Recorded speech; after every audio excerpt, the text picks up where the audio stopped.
Hello guys, welcome to my channel. तर आज बघा मी झटकीपट बिना डाळ भिजवता मेथीची भाजी करून दाखवणार आहे। तर बघा तुम्ही, मी इथे तेल टाकले 2 पळ्या, त्याच्यामध्ये लसूण मिरची टाकले आणि डाळ आहे ना ती फक्त वॉश करून घेतली पाण्यामध्ये आणि मग तेलामध्ये टाकली। तर अशी छान भाजून घ्यायची, लाल करायची नाही अजिबात, फक्त एक त्याचा कडवटपणा जो असतो डाळीचा स्मेल तो फक्त घालवायचा।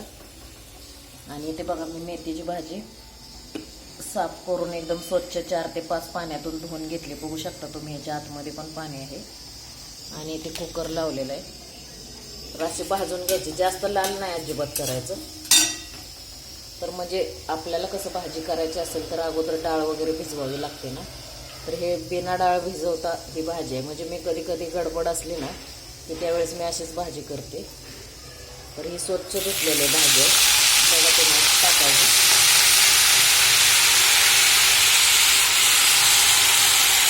तर आपली जी भाजीमध्ये जे पाणी राहतं ना, तर ते त्या पाण्यामध्ये ती भाजी व्यवस्थित अशी शिजली जाते। म्हणजे जी डाळ आपल्याला असं वाटतं की आपण तेलामध्ये डाळ टाकली तर ती कच्ची राहील म्हणून, तर कच्ची राहत नाही अजिबात।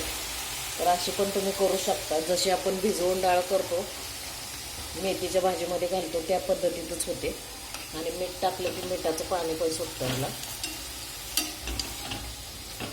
छान अशी हलवून घ्यायची भाजी, बघा किती ताजी भाजी आहे। भाजी मेथीची शरीराला खूप चांगली असते, खात जावं। तरी बघा असं पाणी राहतं, दिसलं का तुम्हाला असं भाजीचं? तरी अजून मीठ वगैरे नाही टाकलेलं, तरी ते चवीपुरतं मीठ टाकायचं आणि ते मिठाचं सुद्धा पाणी सुटतं।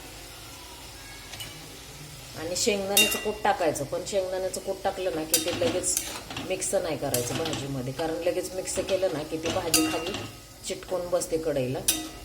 तर ते कूट वरतीच ठेवायचं आणि ज्यावेळेस आपल्याला गॅस बंद करायचा आहे त्याच्या 5 मिनिटं आधी ती भाजी फक्त छान अशी हलवून घ्यायची।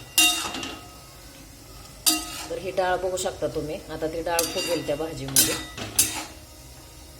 तर आज सोमवार उपवास आहे मिस्टरांचा, त्यामुळे चालली मेथीची भाजी बनवायची।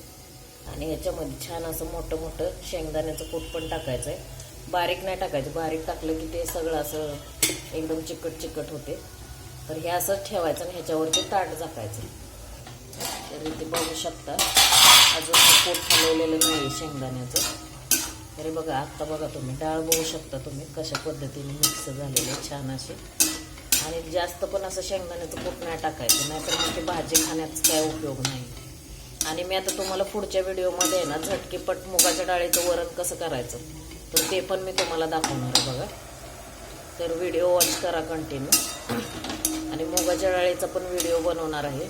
तर चॅनलला लाईक करा, सबस्क्राईब करा आणि शेअर करा आणि एखादी कमेंट टाका ना। कमेंट कोण टाकत नाही जास्त, तर कसे वाटले नक्की सांगा। आणि सगळ्यात महत्त्वाचं सबस्क्राईब करायला विसरू नका।